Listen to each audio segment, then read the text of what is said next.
Co-founder and chief executive officer of CliniSpan Health, Dezbee McDaniel is one of my new best friends. Not only has he been a career entrepreneur, he's an alum of Venture for America. Venture for America is a prestigious entrepreneurial fellowship where he worked with different technology startups, and he did it across many functions of business, such as sales, marketing, and operations. Desby has founded and or grown startups from inception, as well as consulted with early stage startup companies over the years. His own company, CliniSpan Health, has just touched my heart because of the work it's doing to make sure it is inclusive and equitable for all peoples. Enjoy the conversation.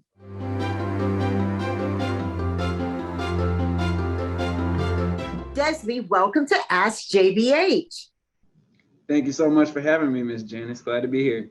Oh, it's a delight to have you here. Your reputation precedes you, and it is brilliant. One thing, though, you're a North Carolina native just like me, and I think there's no better place to start than with your upbringing. Tell us about it. Yeah, so I'm from rural North Carolina, a small town called Eden, North Carolina. And, you know, I would say what you think of as your typical maybe rural experience, right? We played Eden in high school when I was a girl years and years What? ago. Wow. Yeah, I'm from Tarboro, you know. And so wow. we used to play you guys in our conference back then. Morehead High School? Yeah. But you know, that was back when I was in school, we were segregated. So it was black school to black school. I think you're a little bit different setup now. Wow. Such a small world. That's such a small world. Yeah. So yeah, like I said, I think of it as your kind of typical rural experience, you know, that you're riding dirt bikes and four-wheelers and you're outside and kayaking on riverbanks and things like that. So that's the kind of background that I come from. Think of myself as, you know, I always said a country boy is how I think of it, right? That's the experience I come from. But I've always had these, I think, big city dreams. And so I think that's what I'm really working towards and focus on is, you know, being in an area like LA, New York, and what that experience is like. And so coming up for me, I feel like that's always what I aspire to. Is like, I'm from Eden, North Carolina. I want to know what New York is like and what Los Angeles is like.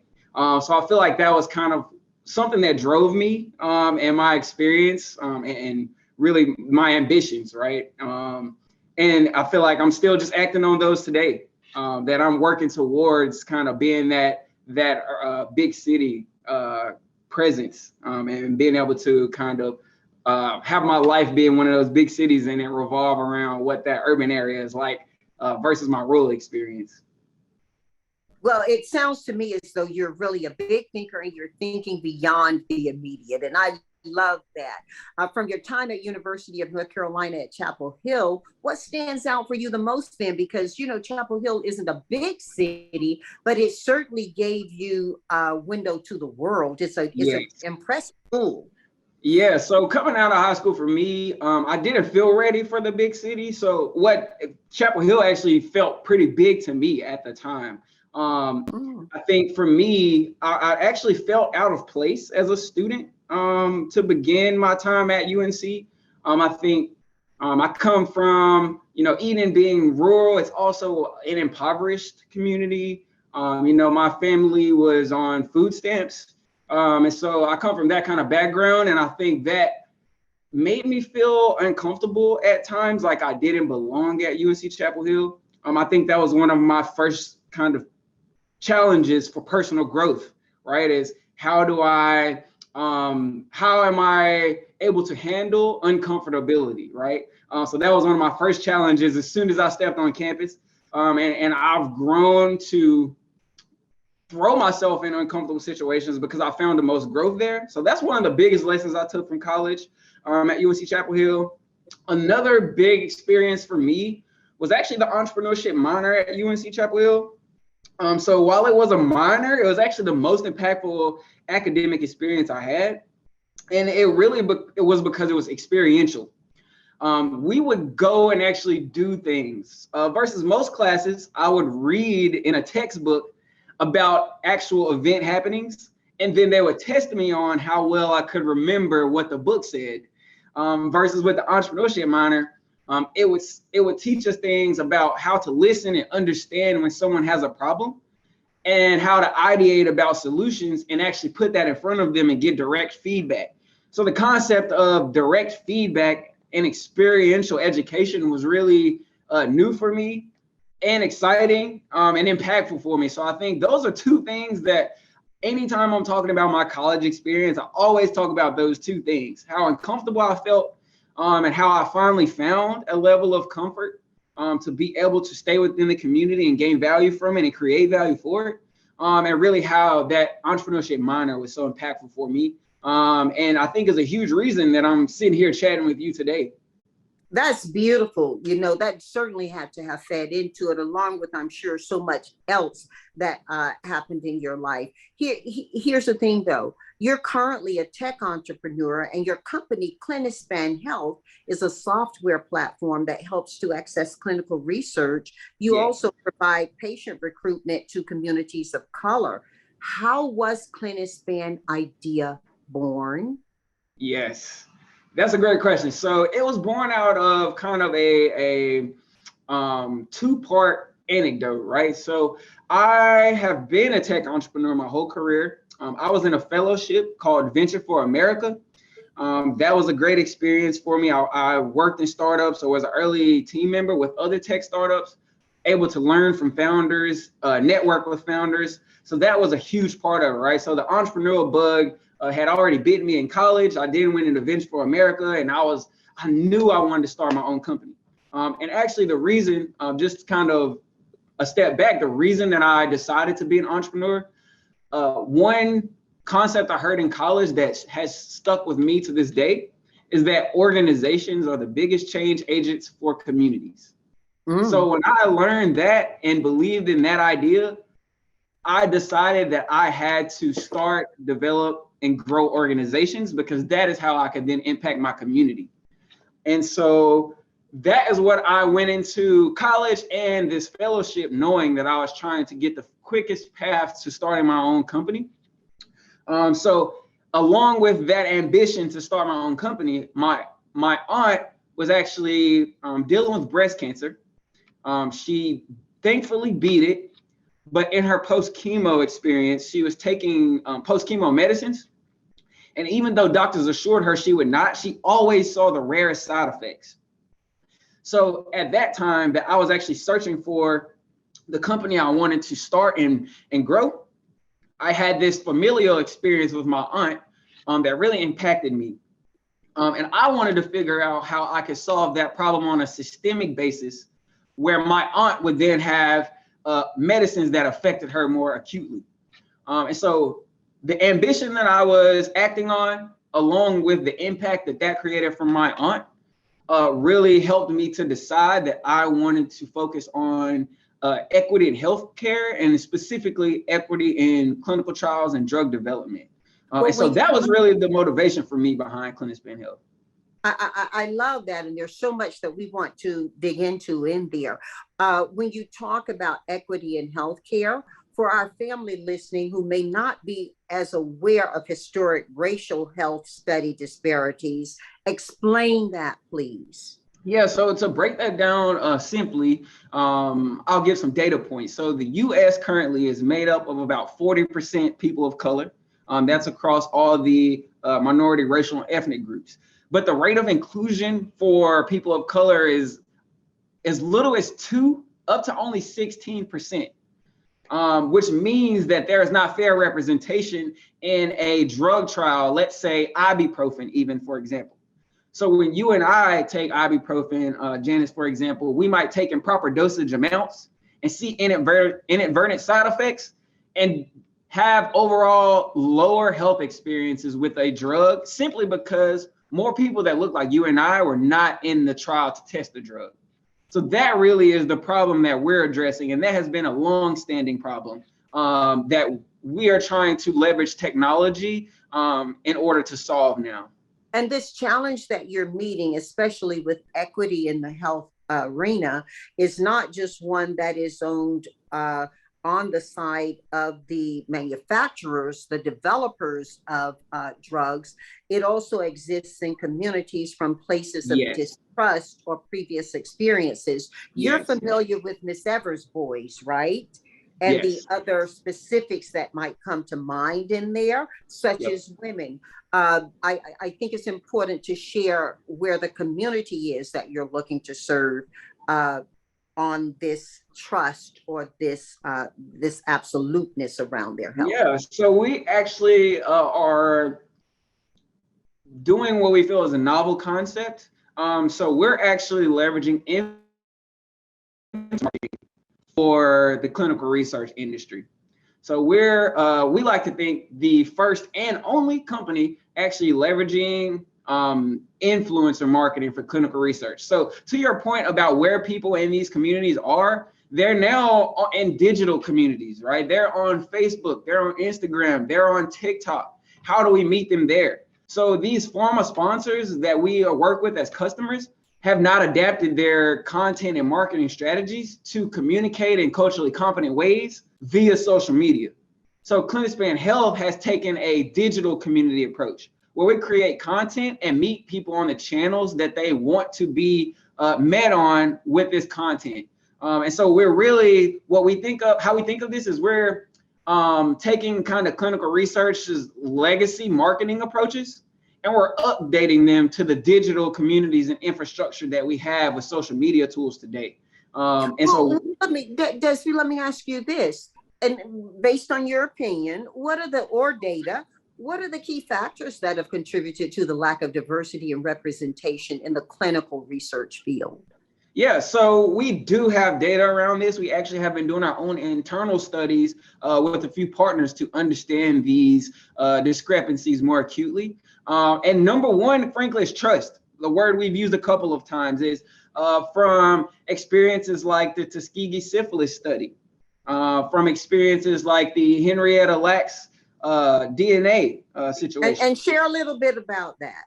Yeah, so the Tuskegee syphilis study was a study done at Tuskegee University around African-American men who they were trying to see how they could cure syphilis. And these men actually during that time, they found the cure for syphilis during this study, but they did not actually introduce it to the men because they wanted to keep them as study subjects. And so they didn't make them. When you say they didn't introduce it to the men, you mean the men were duped about what they were participating in? Exactly. So they were misled about.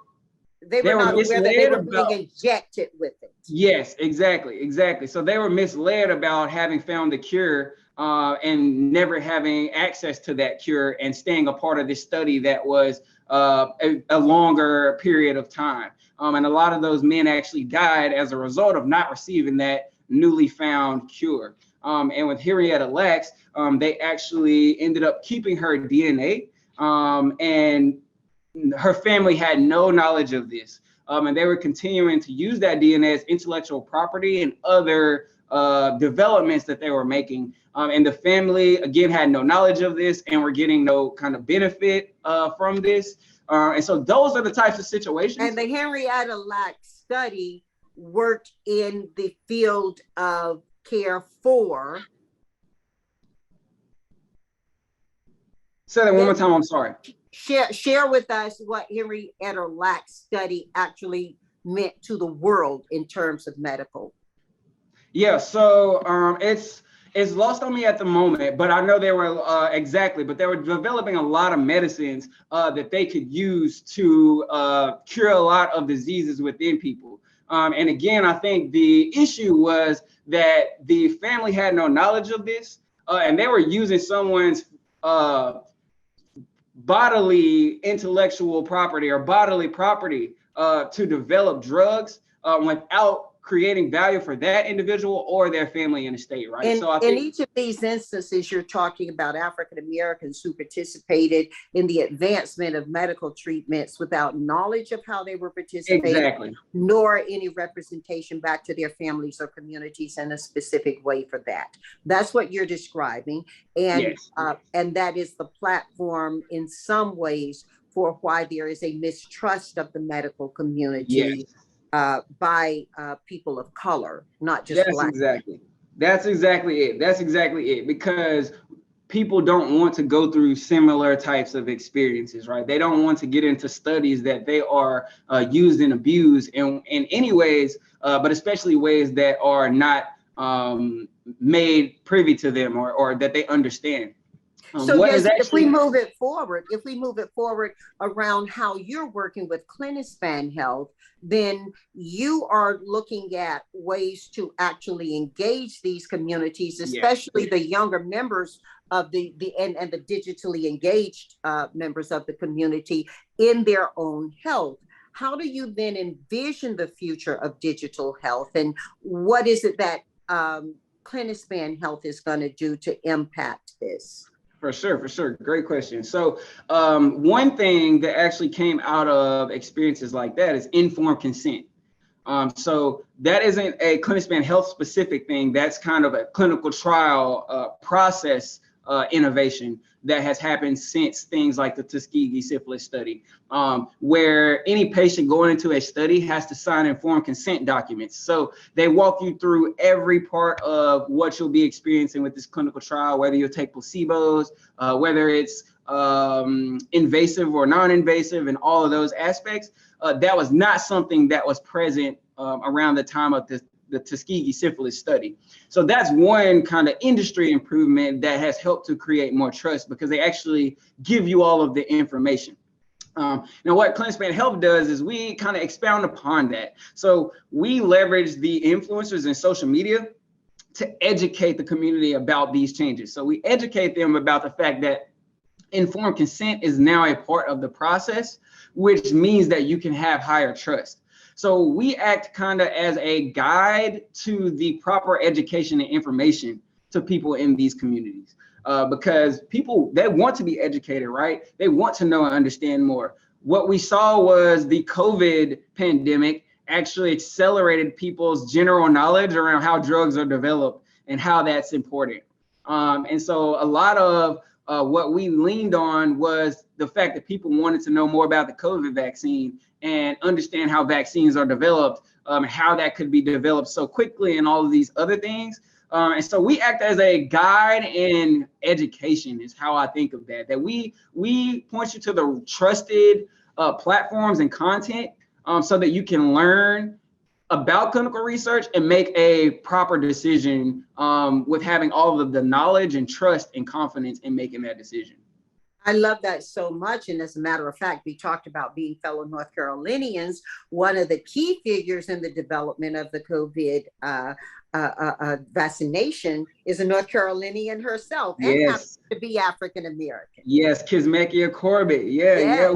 We actually, I think, she was on the Afrotech Future 50 list last year, and I was on it this year, and I happened to see that. So yeah, shout out to North Carolina again. Hey, well, many entrepreneurs today are younger and younger and digitally supported in the development of their companies. Are there any challenges that you faced while building and scaling CliniSpan Health that can become lessons learned and shared here now? Yeah.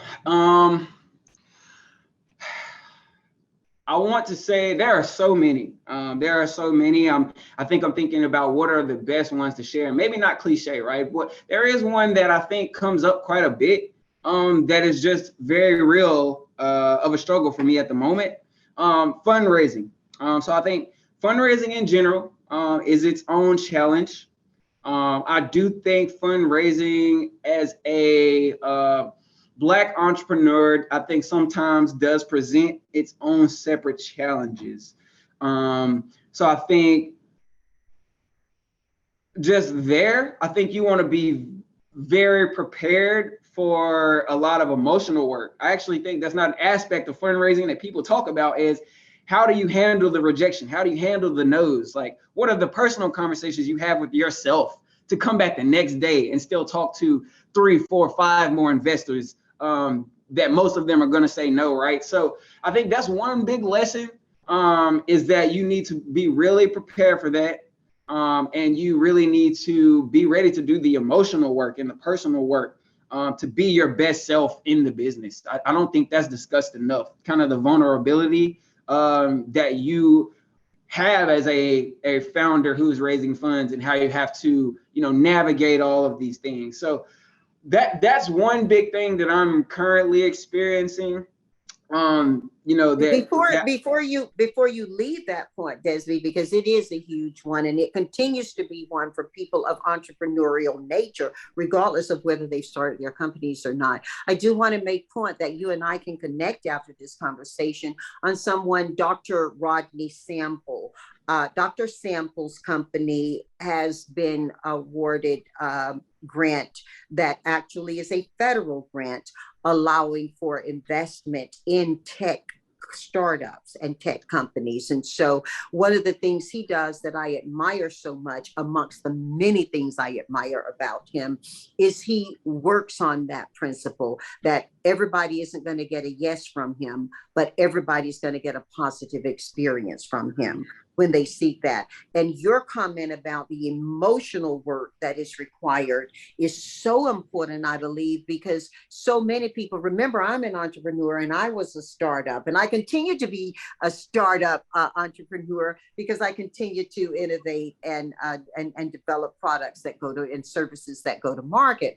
But I think you're hitting it dead on, is that so many of us, as we're building that thing that we're going to take to market, we're not taking care of ourselves in that process. Yes. And so when we get those rejections, it's not only a personal rejection, it's, oh my God, is this thing going to die right?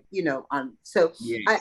I really would love you to walk through where you handle that over the next 12 to 18 months. And let's come back and talk about what you learned from it, because I think it is a conversation in and of itself that is so important. Sweden has still, I think, the highest per capita entrepreneurship of any nation in the world.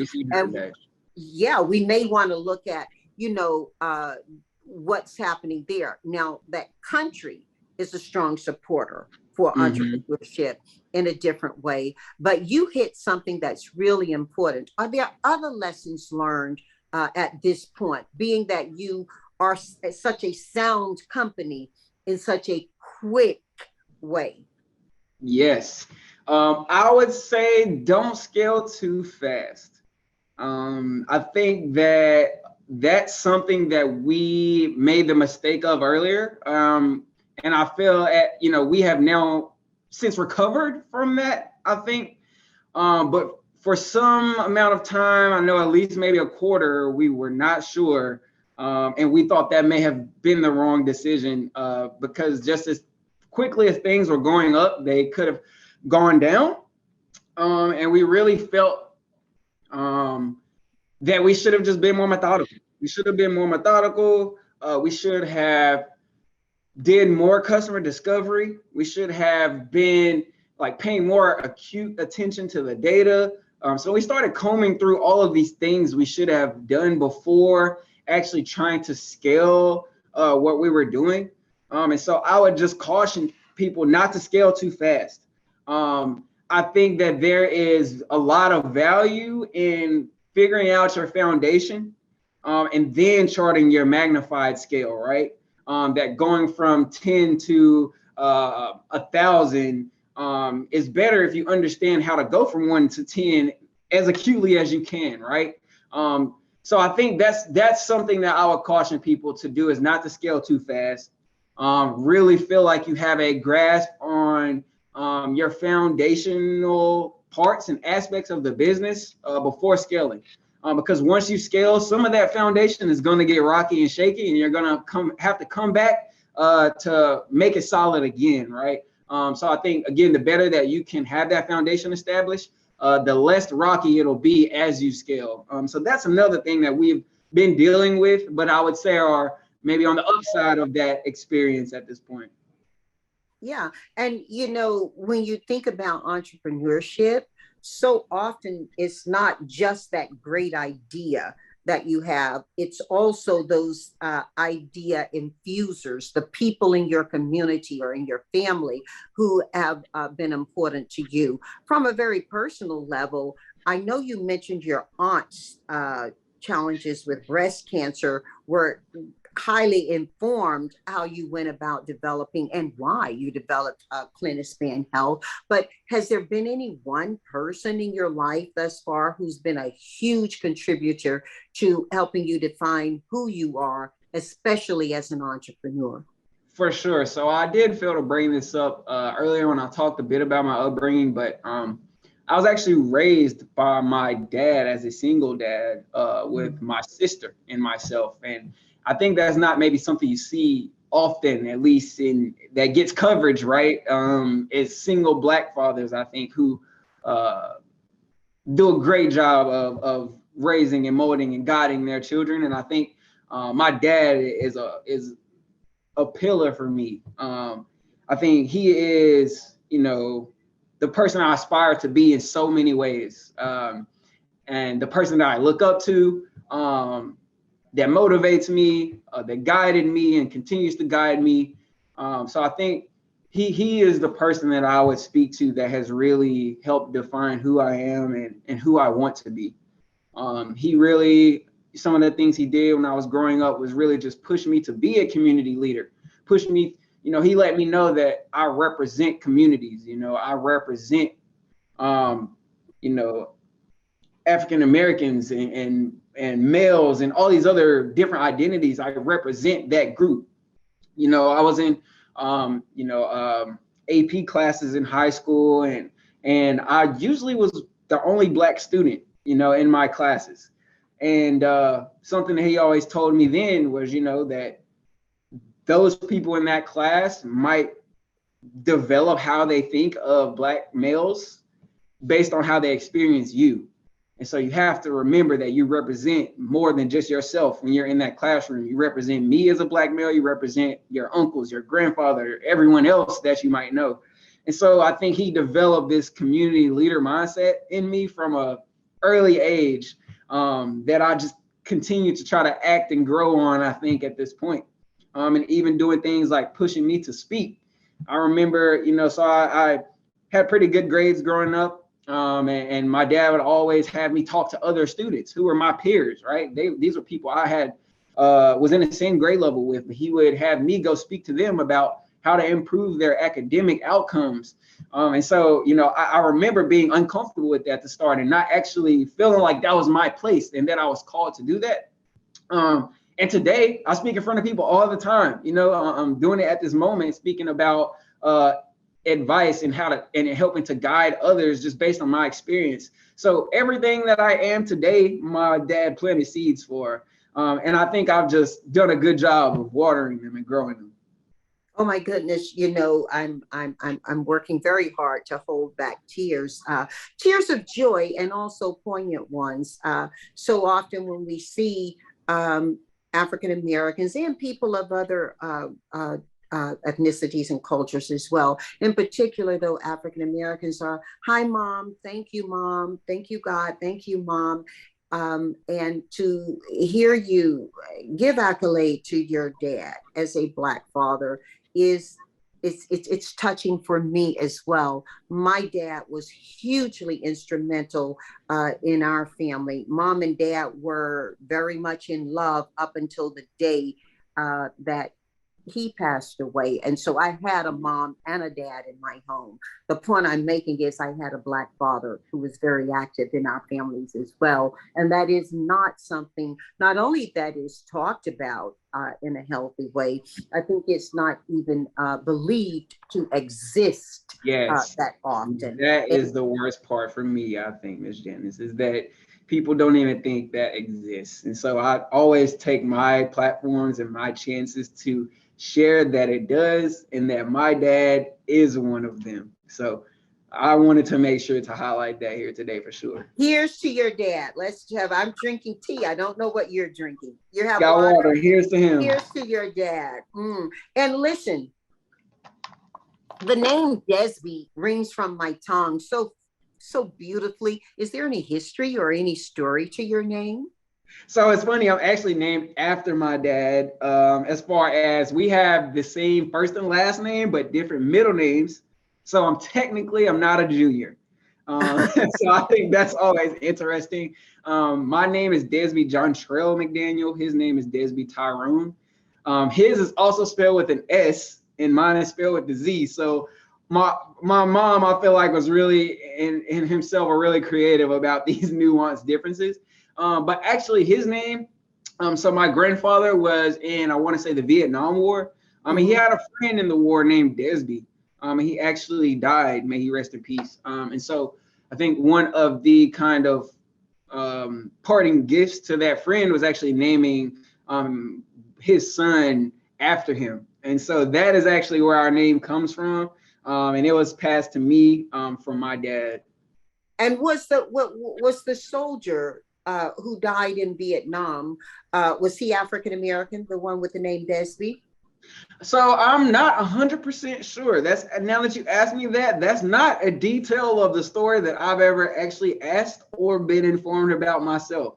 So I think I'm going to have to take that question to them, actually. Do. The reason I asked you was purely of a personal note, because I know that, and I'm sitting here old enough to be your grandma, right? We're several generations apart, if generation is considered to be 20 years, and yet our experiences in the parts of North Carolina we grew up in were very similar. So while many things did change from my generation to yours, many things remained the same.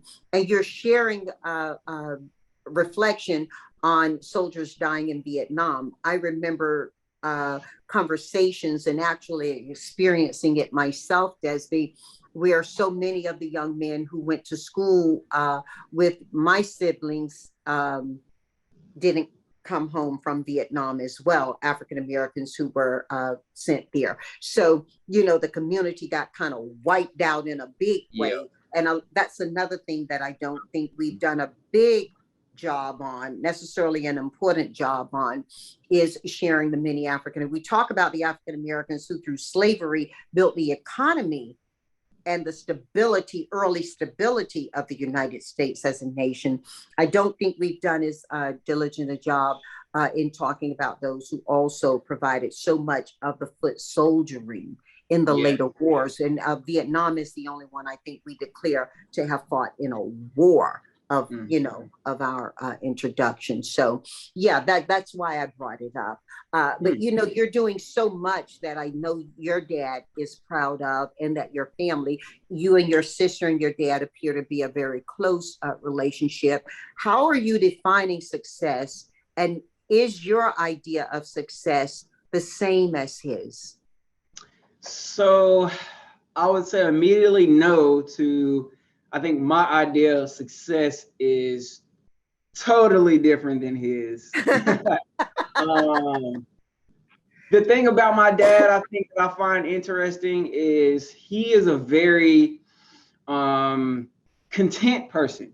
He's very easy to satisfy, very easy to make happy, very easy to, I think, find common ground with. And I think I'm the opposite. Like, I feel like I'm always thinking about things in such a large way. I'm always trying to shoot for this goal and that goal, and I'm never content. I'm always searching for the next thing. And so I think those are some differences that I've noticed about me and my dad that ultimately definitely make us define success differently. I think for him, so let me challenge you a little bit. If not challenge, allow me to have you think that out loud a little bit. May I be Auntie JBH for a minute? Please do. Okay, I'm Auntie right now. When you say your dad is easily pleased, perhaps your dad is simply pleased. And by that, I mean, Desby, our history as African Americans, particularly in the Eastern United States, which happens to be one of the lowest income per capita areas of the United States, many of us learn to find small pleasures. And by that, I mean, you've heard recently, and you're hearing currently, a lot of conversation on mental health. One of the ways African Americans have historically kept ourselves from wigging out is to find those things and be dynamic about those things that we could find pleasure in. When you live in a world where it feels that everything is working against you, politically, economically, and to a point that it starts to work against you spiritually, right? It becomes important to have a balance. You can't be so unhappy. You can't be so held back. You can't be so bridled that you continue to have a great experience as a human being without having something to counterpart to that. And so small pleasures, for many of us, it was working in the fields for white people by day, but also tending a small garden, even if it was only 4 by 4 feet, for ourselves. You know, it may have been creating songs. It be many different ways we find it. And so we it's not that we're contented with our lot in life so much as it is we find a way to enjoy a gratification or to have honor a place we are. So it is a celebration of your dad's generation and your granddad's generation that you have the luxury to be ill content with things as they are. I don't think your dad is so much happy or easily contented as he has found a way to enjoy his own mental health. And I would guarantee you he's far more impatient for your success and the things that would deny you opportunity than he was for his, because of his realization of the reality of where circumstances were in the eco and political circumstances he was growing up versus those you're growing up in. Does that make sense to you? That makes total sense. I mean, when you paint the picture that way, like, you know, I think that makes total sense. It's like that there's just so much burden on, you know, because I think about it even today for me, I think that sometimes I feel so much burden maybe as a Black man in society that I don't even want to get up and take steps because someone's fighting me to not take a step in that direction. And so I think I heard it in a way that is like he finds simple pleasures to be able to deal with the mostly non-pleasurable situations that life, you know, puts him in, that he has to be in. And I think that makes total sense. And I would agree that, you know, even based on conversations I've had with him, that what you're saying is true. That he talks to people. There's a book by an author of long deceased, Lorraine Hansberry. I don't know if you are aware of who Lorraine Hansberry is. Not. Okay, she's a Black female writer, and her book is called A Raisin in the Sun. Okay, I know A Raisin in the Sun. Yeah, A Raisin in the Sun was taken to theater twice.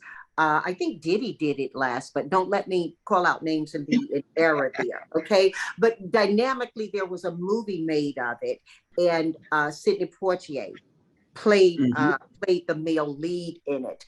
In the book, there is a matriarch called Mama Lena, and she has this simple plant that fits in a pot that can center in the width of how long my hands can hold. And Desby, this plant sits in her window of her kitchen. And she and 3 generations of her family live in this one apartment. And the story tells their life moving from her husband, who had an insurance policy that they were able to have delivered, and how they use that to move their circumstances out of an apartment into a home. Mama Lena would appear to be a faith-based, gospel singing mama who was just happy and thought her family was doing just great and loved her husband, Walter Sr., who left them the legacy of an insurance policy. Her son, Walter Jr., is highly impatient to get his life moving by owning his own business and no longer working, in his instance, for the white man, for the man, I think he called the system. He called it the man. He has a sister who is being educated at college, and she's having all those different experiences, meeting people from different parts of the world than her tight little apartment that she and her brother and his wife and their son and her mother share. And so, without giving the whole story, because I encourage you to read the book before you watch the movie.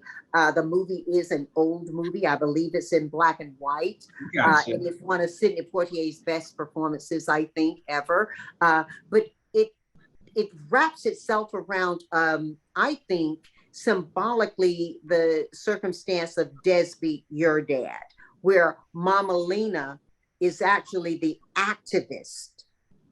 Even though she doesn't have the loudest voice, she has the strongest voice in that family.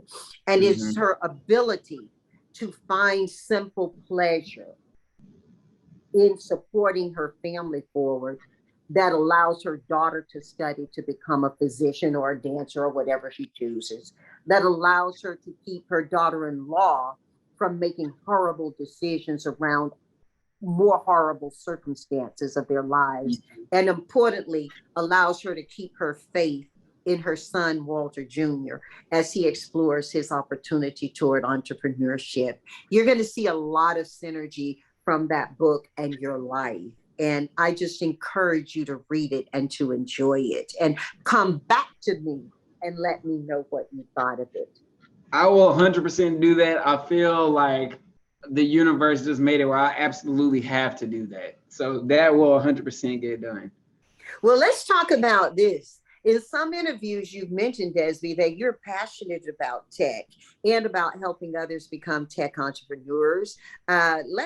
You've shared some of the challenges and lessons learned. What advice do you give to aspiring entrepreneurs? Honestly, it's all mostly simple advice, because what I found is it's mostly actions. Just do it. So that's just the first piece of advice is, if you have an idea, do it, act on it. I always learn the most when I take steps, when I take action.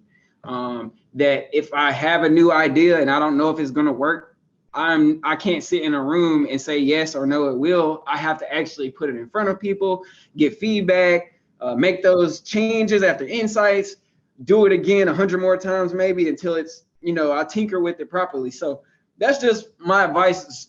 Number one is just do it. I think that's the biggest downfall that I see when I have discussions with people who aspire to be an entrepreneur or start their own thing, is just that they spend more time just actually asking people about their opinion of whether they should do it or not, or getting advice. When I'm like, okay, you've gotten lots of advice. When are you going to actualize and act on some of said advice? And so I think that's just number one. Secondly is you need support. I think you do have to start if you don't have support. I would say there have been times where I felt like I was the only person who had this idea and was acting on it.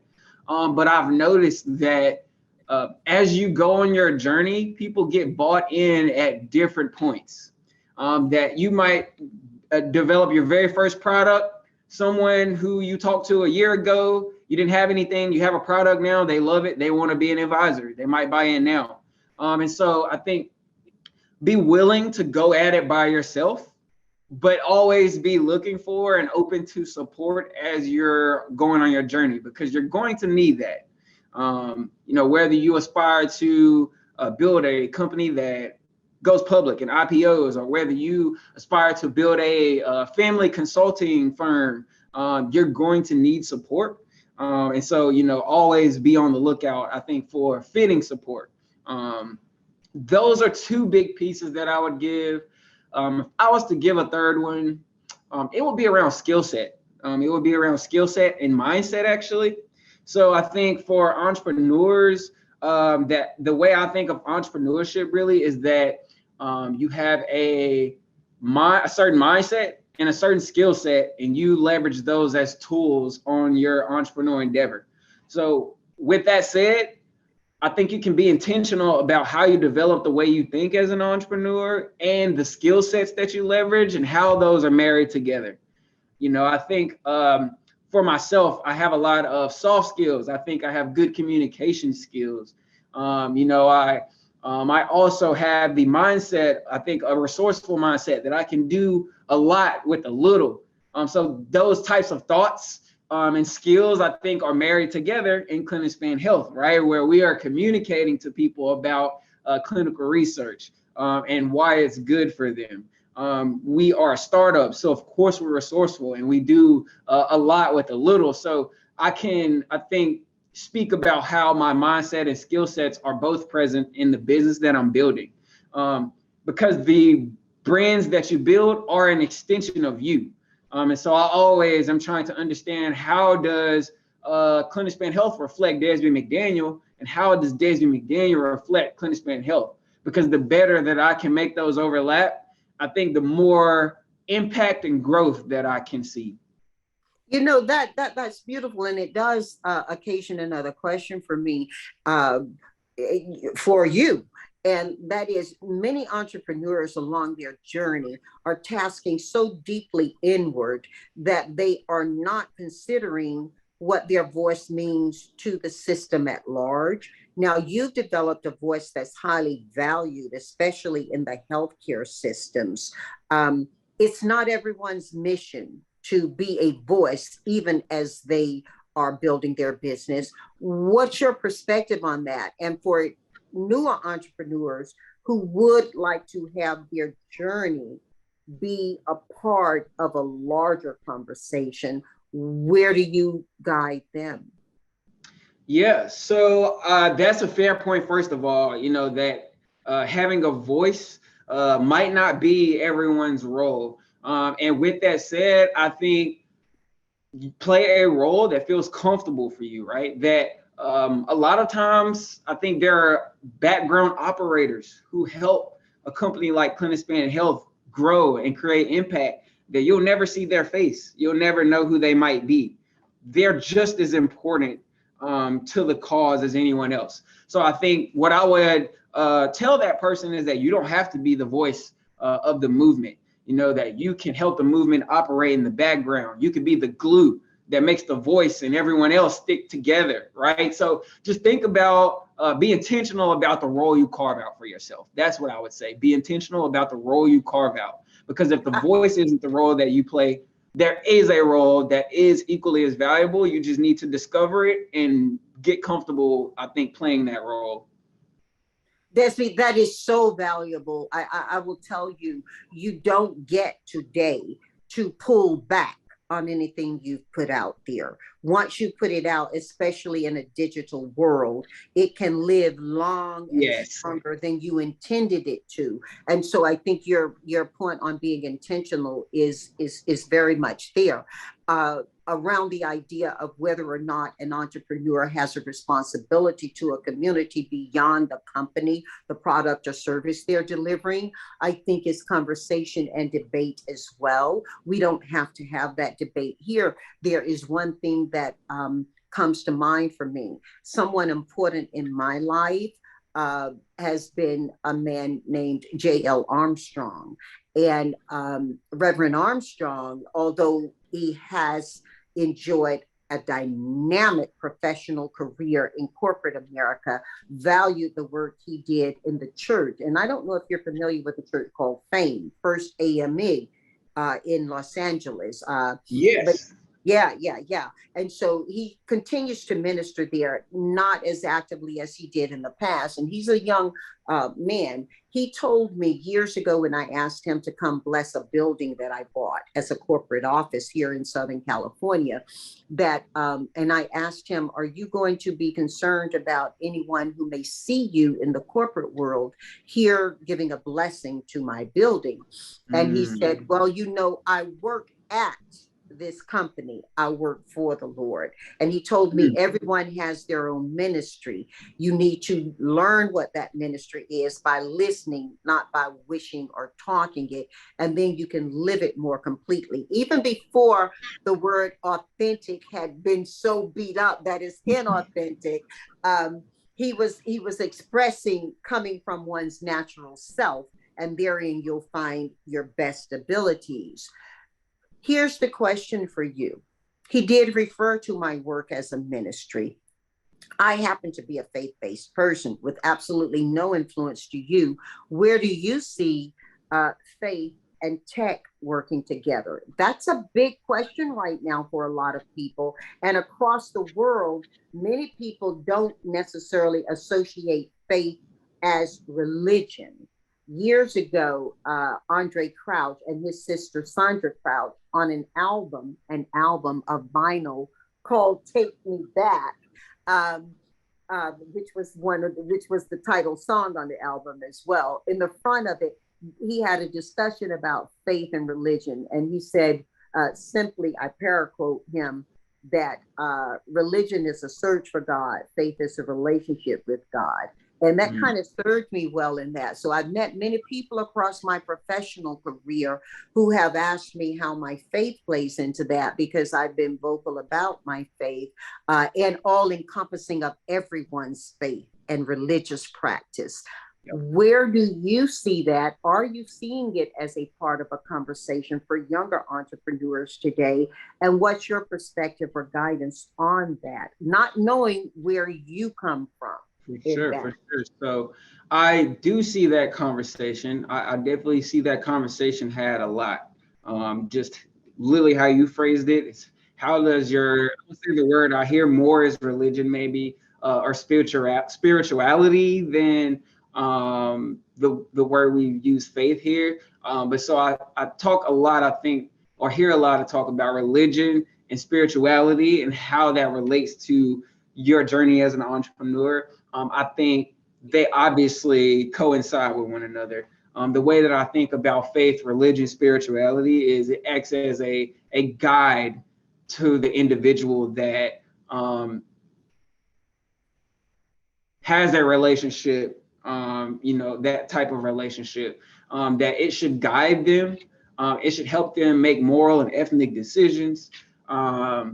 And all of the like there. So I kind of see that the same with the business. Your faith should help you make more moral and ethnic and sound business decisions. Your faith can help you deal with personal issues in the business, like where I talked about earlier, the fundraising, for example. You can get those rejections, and then you can go and have your discussion with God about how that has impacted you.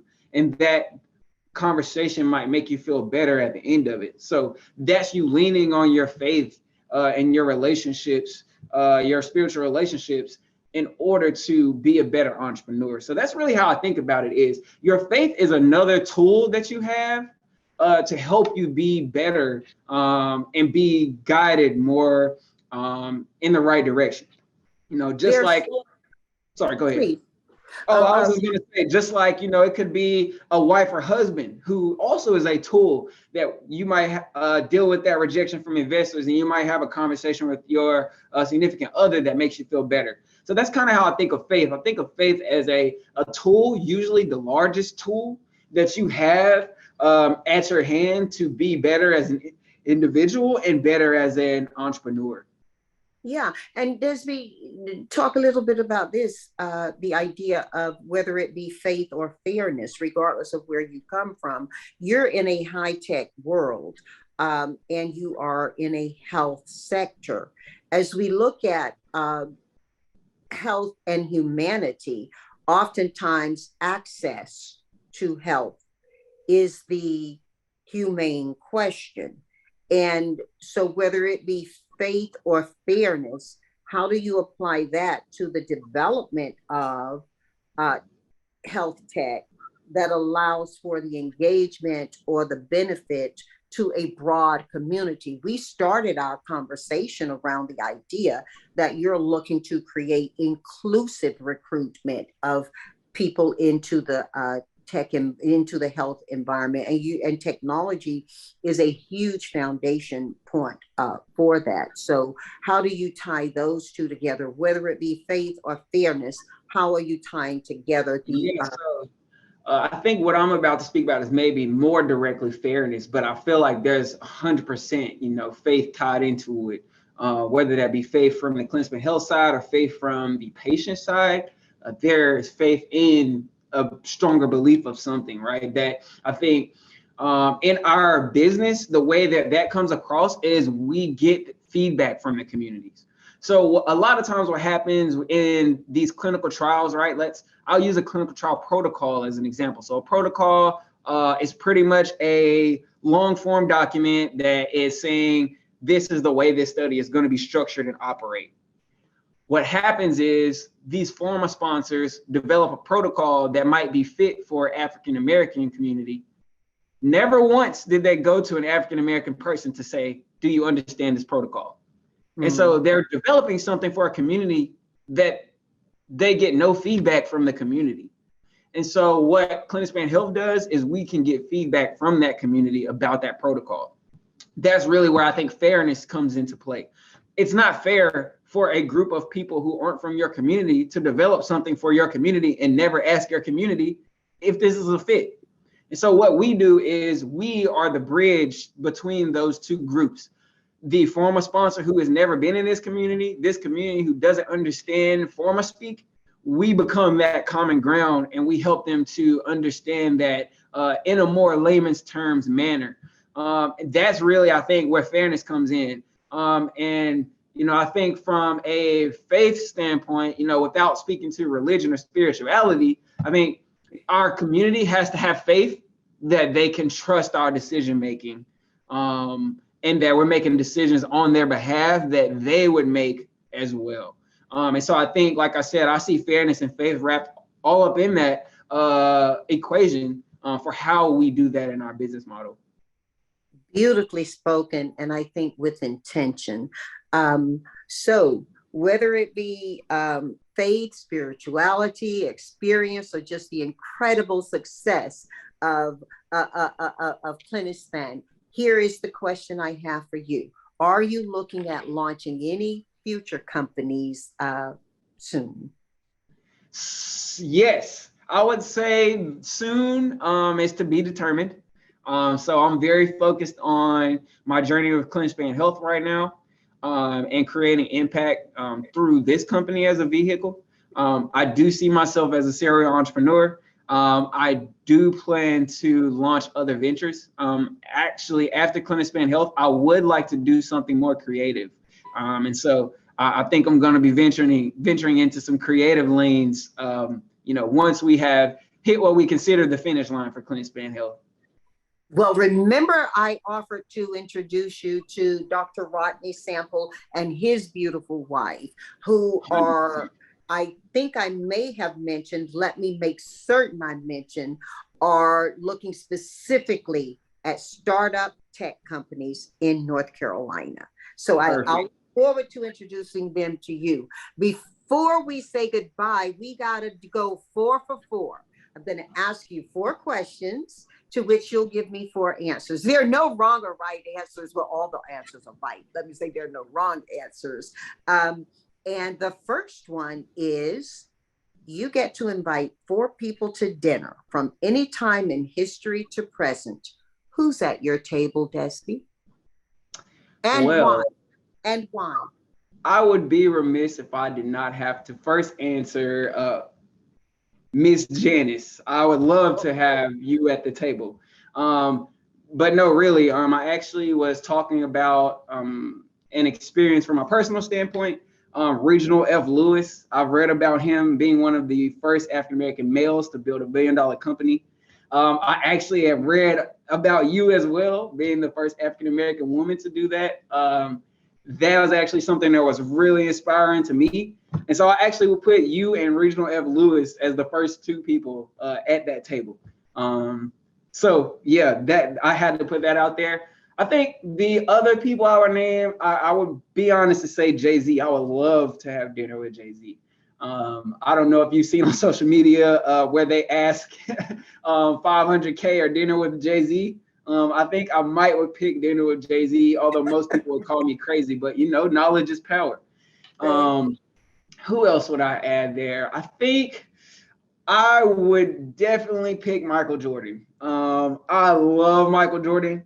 I grew up a Michael Jordan fan. You know, going to UNC is the same school as Michael Jordan. So I would love to chat with Michael Jordan and probably ask him some of his trash talk stories. I feel like he's like a top trash talker. So I would be interested in learning more about some of those stories. And he's deep up in that NASCAR. He's a serial entrepreneur as well. Actually, you'll get to meet, let's see, you said Reggie, you won't get to meet him unless you meet him later. We'll get to meet, I'm sure, after we finish this podcast. I'll talk with you about where that may be an opportunity. And with Jay-Z and with Big Michael, I think you'll meet them. I think what you're doing will be of interest to them. And they are, remember, they are entrepreneurs. They had their starts in sports and in music, but their interests and their intellects expand beyond those sectors. So I think you'll get to meet them as well. I think you're right. And I think you just made it as real as it could have been for me. Yeah. So look, let's go 2 for 4. What music, particular by name of authors, are you listening to right now? And why are you listening to them? What are they doing for you? Yeah, so I listen to lots of rap music. Tell the truth. Who you listening to, Des? So I'll have to say that my favorite artist right now is NBA YoungBoy. Okay. So that's my favorite artist. You may have seen some of the things going viral from some of his songs. And J. Cole. So I grew up on J. Cole. He's a North Carolina artist. So you know, I didn't grow up on J. Cole, but I love J. Cole. And one year at A&T's homecoming, you know my school, right? Yep. Yeah, G-Ho. Yeah, G-Ho boo. And one year, J. Cole was there, and I never heard of this young artist. As a matter of fact, he was just coming out. And I was listening to his lyrics so hard. It was the first time I'd experienced music in a convention venue where I wasn't hearing the music so much for the message. And I had to go back and really go, wow, he got some beats here too. But it was the lyrics that I was listening to. You're nodding, or did he kind of, I mean, that's a different kind of approach about him J. for Cole, me. I think it was a growing up, it was me and my dad talked about this. It was a certain level of intellectuality in his music that I could appreciate. I think that there were these ways of speaking and thinking that other, I think, rap artists didn't provide me, at least. You know, him mentioning Shakespeare in his music, for example, was something that when I heard that, him taking like classical culture and integrating that in rap music, I think was something that was so novel for me and exciting to me as a person who, you know, I felt like I thought of myself as an intellectual. So those are the things I think about. He brought a certain academic strength to his early music. I perchance he's continuing to do that. But, you know, when it first hit me, it was very early in his career. When I was growing up, Marvin Gaye and Stevie Wonder brought consciousness to us. They didn't have huge academic background, but they had strong street knowledge. You couldn't say they had street cred because they became musicians so early in life. They didn't have time to develop street cred in sense of being out there and then rapping about it. But they did bring a community consciousness to their music. As a matter of fact, I would say What's Going On is still one of the most highly relevant pieces of music ever, which is a sad commentary on how we advance as people. But J. Cole brought that academic perspective that gave you that connection from history to present to future. Is that what you felt too? 100%. And to that point, one of the things that I think he did for me, just listening to him as an artist versus others, is like he made college seem cool. You know, he made it seem cool to have a college degree. I feel like most rap artists, you know, are talking about School of Hard Knocks and not skipping college and not liking school, skipping out on school, all these other things that, J. Cole talked about how school was a platform for him, how he went to St. John's to be in New York so that he could eventually then get his introduction to Jay-Z. And so he talked about how college was a platform for his journey and not how it felt like. Your social security number could be as representative of you as your serial number could. Yes, exactly. Yep. Without dissing either. Exactly. Yes. So I appreciated that, I think, quite a bit. Again, especially as someone who was an, aspiring college student and intellectual, and still wanted to, I think, feel like my community was being represented in music, if that made sense. He met all of those things in the middle very well. Yeah. Who else you listen to? You got to give us 4. Yeah. So I would say, who else? A female artist that I really listen to, SZA. So I really like SZA. I haven't listened to her new album as much, but I do like her Control album. Who would be the last one? Why? Oh, why? The softness of her music. It's very serene, very calming. It creates like just this relaxing feeling when I listen to that music that makes me feel really at ease. And so I would say that's why I really like SZA's music. It's like the sound of her voice and the melodies and all of that, really soothing. Another would be Summer Walker, another female artist. I would say the same, really soothing music, really relaxing. I feel at ease when I listen to it. And so those are really, I think, the reasons why I listen to those two. It's quite the opposite for, I think, J. Cole and NBA Youngboy. It's like an upbeatness and level of heightened energy that I feel from their music that I really like. And so it's kind of spectrum. And I was going to say, I actually make my music choices based on how it makes me feel and how I want to feel. And so whatever artist I choose to listen to at the time, it's mainly me choosing how I want to feel, and their music is a tool to get me there, if that makes sense. Hey, boo, it makes a lot of sense. One of the things I teach people, including my own executives, is play the music that takes you where you want to go. Yes. So, hey, okay, let's go 3 for 4. What 4 books do you recommend to our family that they must read, and why? Yeah, Rich Dad, Poor Dad. I might have heard that a lot, but I think it really shows the counter perspectives, Lily, of if you were raised by, a poor dad versus if you were raised by a rich dad, what are the tools and resources and ways of operating that you learn. That was hugely impactful for me. The Intelligent Investor. I think that just teaches you more about some different financial and economic tools that you can leverage. I don't know quite as much as I would like to by this point.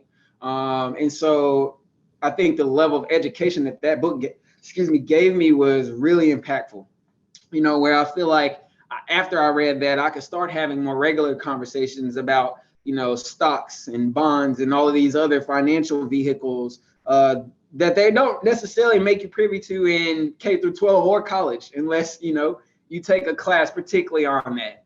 So those or unless you go to North Carolina A&T State University. That too. I did not have the luxury of that, unfortunately. So it sounds like my education was limited. Well, look, I'm not going to hate on Chapel Hill, actually, because I had a scholarship to Chapel Hill. But then I spent a summer at North Carolina A&T in a project, in an educational vehicle called Project Upward Bound. And I heard Upward Bound before, yeah. Yeah, and I got to ask about myself in different ways.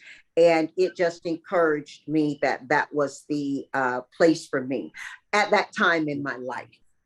Yeah. I'm so happy and proud that you got to go to Chapel Hill, though. Okay. Thank you. I appreciate that. Both of us are representing for the community. Yes, North Carolina. Okay. What's your 3rd book you're recommending? My third book. I think I'm going to go away from maybe the intellectual answers I was giving. And I would say that you should read something fiction.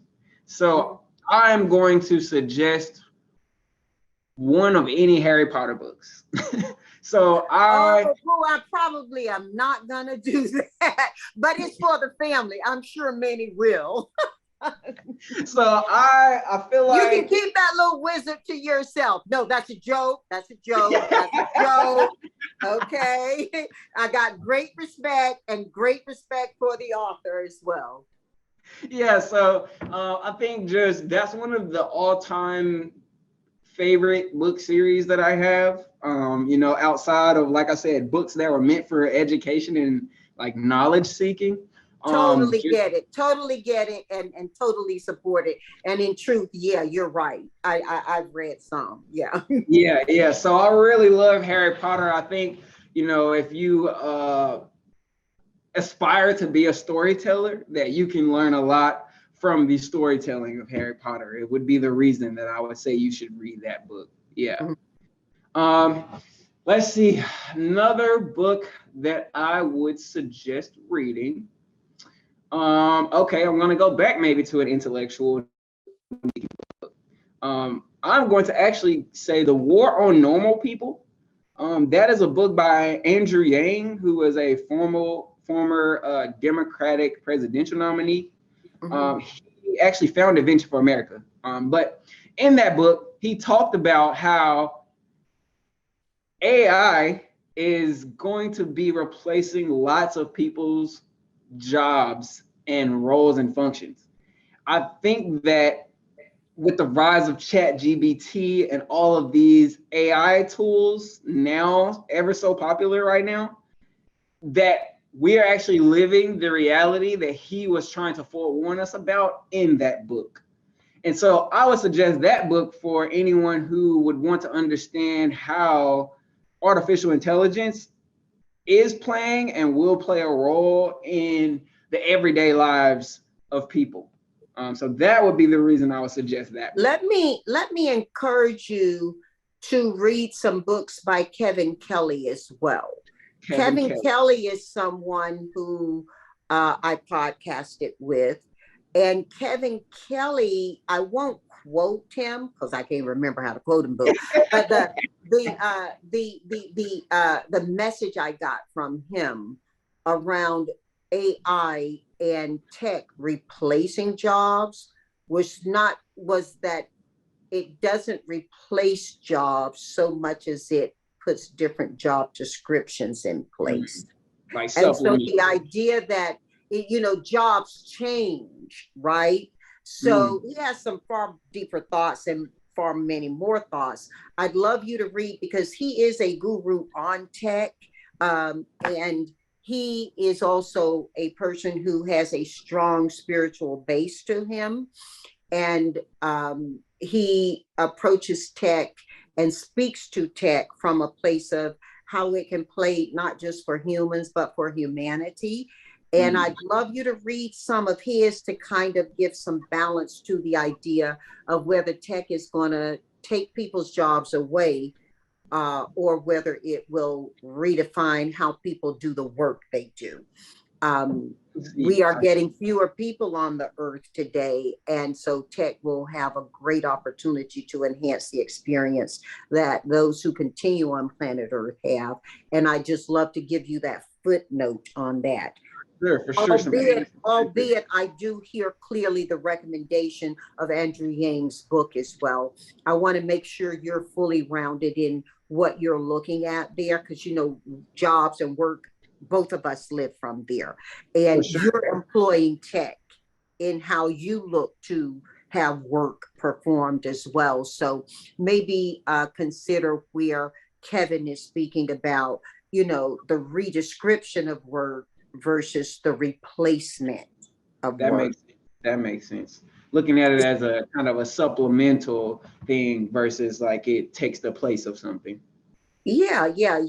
One of the things he gave an analogy in the podcasting we did, and it was beautiful. It's a very small thing, but it has a big impact in how you look at it.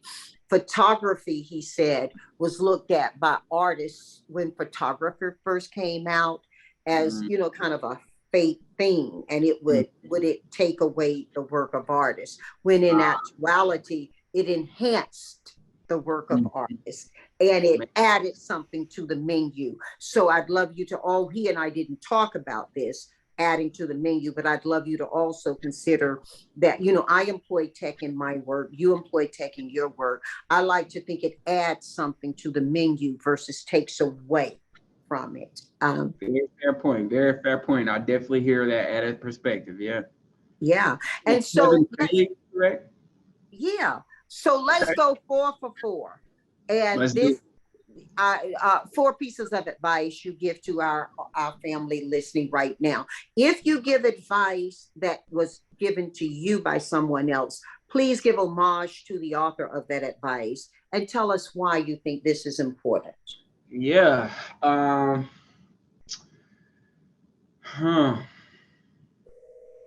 trying to, again, I think of not cliche advice, but I do feel like any advice I get, the simplest advice seems like the best.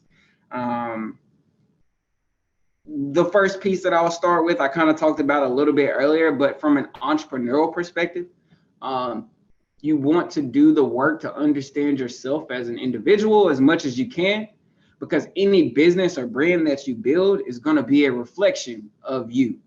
If you don't know who you are and understand who you are, it's much harder to know and understand who your brand is and who it should be. That's my first piece of advice, is know who you are, because you then can connect all of your work back to that foundational person. I think that's just something I've discovered in my own experiences, I would say. So that's one piece. The second piece, I'm thinking of a synonym, because I don't want to use the word authentic, but be yourself. Again, very simple, potentially cliche advice, but what I found is when I'm my very natural self, and not feeling like I'm playing a role or being someone I don't want to, or someone that I have to be, that the people and things that are around me are for me. You know, that when I'm trying to be someone else, I have people and things around me that are for someone else. So it doesn't fit like it's supposed to. But when I'm my natural,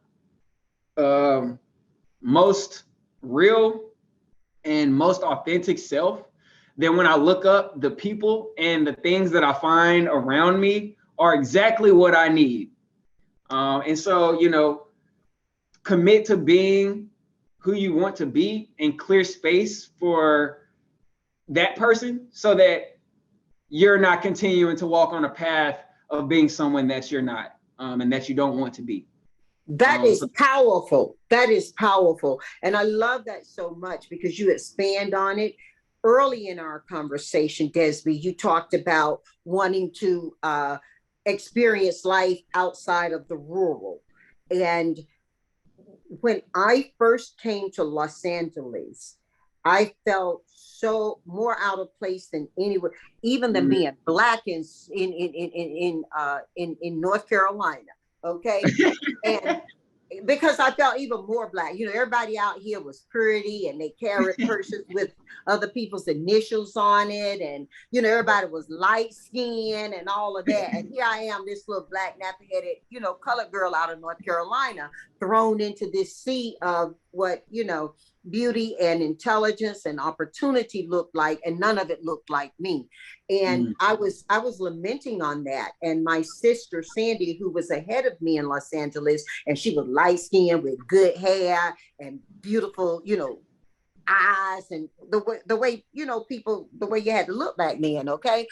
Before James Brown said, "Say it loud, I'm Black and I'm proud." He said, "Say it loud, I'm Black and I'm proud," but he hadn't yet said, "And I'm beautiful," right? I is kind, I is smart, you know, none of that was going on, boo. And I was just in a flounder. And so I said, no, I can't make it here. I wasn't putting into that equation anything about my brain or any of that. And my sister said to me, "You're listening to other people's ideas of who you are. The most expensive real estate you'll ever own is between your 2 ears. You better make sure you're not letting people live in there for free." And I thought about what she said many times since she passed, and it gave me guidance to how I've thought about opportunities. And, so being mean and not taking on characteristics that weren't natural, nor I'm not talking about not stretching yourself and not growing. Those are very different things. Okay. I'm talking about growing from the plant, from the soil in which you're planted. And, and it was really important to me to do that, because you can lose yourself to the soul of the city. Many people will say, like Lou Rawls, I don't know if you know who he is. He sang a lot about, some people would say cities don't have souls. I think they do, but you've got to make sure you keep who you are intact. So I'm encouraging you. That's powerful. Your advice number 2 is powerful. And this is me playing auntie again, saying, as you continue to visit more and more cities, not just Los Angeles, not just New York, but you're going to visit Shanghai, you're going to visit Dubai, you're going to visit Doha, as you go into these places where they are going to welcome you and they're going to be hungry for what you can bring them. I want you to make sure that you bring them who you are, not just what you have. When you think you're only valued for what you have, you start to lose the value of who you are sometimes. So make sure you bring them both, okay? And it's wrapped up real pretty, so they're going to love it. Thank you. Thank you. I feel like you maybe inspired me to speak on a third piece of advice is you need people around you to help build you up. I think that's something that cannot go stated enough. That in those moments where you feel at your lowest, there needs to be someone around you maybe that can help you remember who you are, how powerful you are, the impact you create. And I think even from the standpoint of, there are statistics around solo founders, I think performing differently than co-founders, right? My co-founders are everything to me. That when we have hard business problems and I can chat through them with them, that I feel a lot better after that conversation than I felt having a conversation in my own head. And so that would be my third piece of advice is have people around you that are smarter and stronger than you that can help build you up and sharpen you. And that is something that I'm always paying attention to, as are there skill sets, mindsets, or something from this person that I aspire to have? And if so, then I'll spend more time around that person, more energy with that person, create value for them and also hope to receive some. So that would be my third piece of advice. And number 4.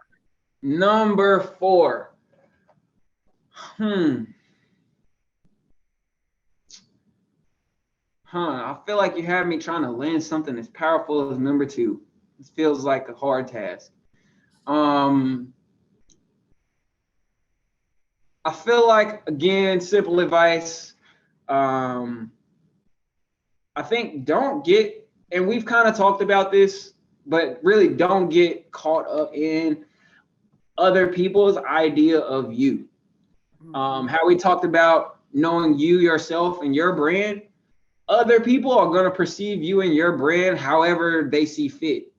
That they may, you might think of yourself as a comedian, right? That let's say you do vocational work, you're a general contractor, but you are a comedian who is going to comedy shows on the weekends, and you might identify yourself as a comedian. Other people might see you and identify you as a general contractor, so it's like, just because they see you as that does not mean you are not a comedian, right? And so I think that example just goes to show that you have to lean into, how you see yourself, how you identify, because that ultimately is what's going to define, who you are at the end of your life. How you saw yourself in the actions you decided to take, the decisions you ultimately made are always going to define you, not that someone perceives you as a general contractor when you perceive yourself as a comedian. That won't ultimately define your life. So I think you need to remember that your mind shapes your life and not other people's minds, thoughts, and opinions shape your life.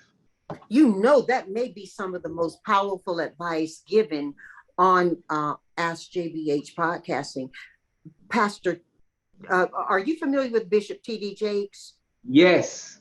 Okay, so one of the things he taught several services, several sermons ago, was around how there are always going to be people who are not going to see you for where you are because they want to keep placing you where you were when they knew you, you know. And for entrepreneurs, that becomes a thing that in your growth, you know, you don't want to forget people and leave people behind.